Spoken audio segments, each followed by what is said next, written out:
Laneko gaixotasunak, askotan ikusezinak diren arren, langileen osasunean eta bizikalitatean eragin handia duten patologiak dira.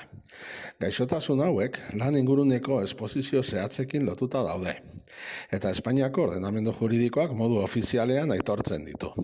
Eguneroko bizitzan oharkabean pasatzen diren arrisku askok ondorio larriak izan ditzakete luzera begira.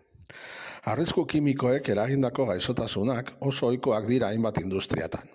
Esaterako, amiantoa bezalako materialak urte luzez erabilia izan den eraikuntzan, gaitz pneumokoniotikoak izenekoen artean sailkatzen den fibrosia edo asbestosia eragin ditzake.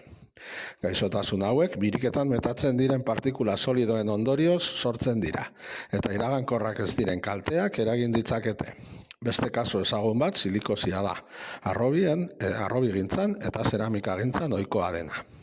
Kadmioa eta banadioa adibidez, industria kimiko eta metalurgikoan aurkitu ohi diren metal astunak dira, eta esposizio kronikoak minbizia arnaz aparatuko narritadurak edo giltzurrunetako kalteak eragin ditzake.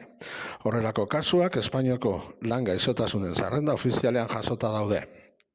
Era berean, erradiazioa, ionizatzailea naiz erradiazio ultramorea jasaten duten langileek, hala nola laborategietako teknikariek edo soldatzaileek, larruazaleko lesioak edo minbizi motak garatzeko arrisku handiagoa dute. Baina ez dira arrisku fisiko edo kimikoak soilik kontuan hartu beharrekoak. Laneko gaixotasunak izan daitezke baita biologikoak ere. Osasun arloko langileek edo animaliekin lan egiten dutenek jasaten dituzten infekzioak kasu. Virus, bakterio edo onddoek eragindako gaixotasunak prebenitzeko protokolo zorrotzak dira beharrezkoak. Irakastearekin lotutako gaixotasunak ere badira. Irakasleak egunero ahotsa erabiltzen duten profesionalak izanik, disfonia bezalako patologiak jasateko arrisku handian daude. Era berean, hipoakusia edo gorreria bezalako entzumenean eragiten duten kalteak oso ohikoak dira zarat handia dagoen inguruneetan. Aipatzekoa da halaber, 21. mendeko lan arrisku berriak ere agertzen hasiak direla. Besteak beste, nekea, burnout edo estresa bezalako gaitz psikologikoak ugaritu egin dira. Lan tentsio eta produktibitatearen presioaren ondorioz.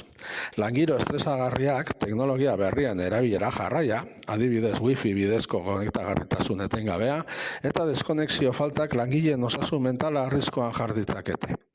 Ondorioz, laneko gaixotasunen prebentzioa ezinbestekoa da. Enpresek arriskuen ebaluazio zorrotza egin behar dute, eta langileek behar duten prestakuntza eta babes ekipoak jaso. Laneko arriskuen prebentzioak ez du soilik istripuak saihestea helburu. Osasunaren ikuspegi integrala kontuan hartzea ere eskatzen du, epe luzera, osasuna eta ongizatea bermatze aldera.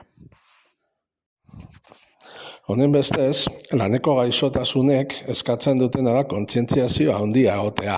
Bai, askotan ikusezinak dira, baina ondorio larriak izaten baitituzte.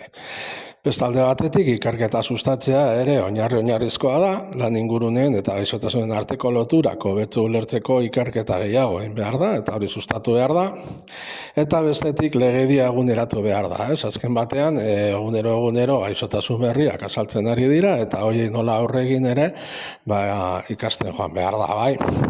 Laneko gaixotasunen prebentzioa ezinbestekoa da, epe luzera osasuna eta ongizatea bermatzeko ikuspegi integrala behar da, beraz.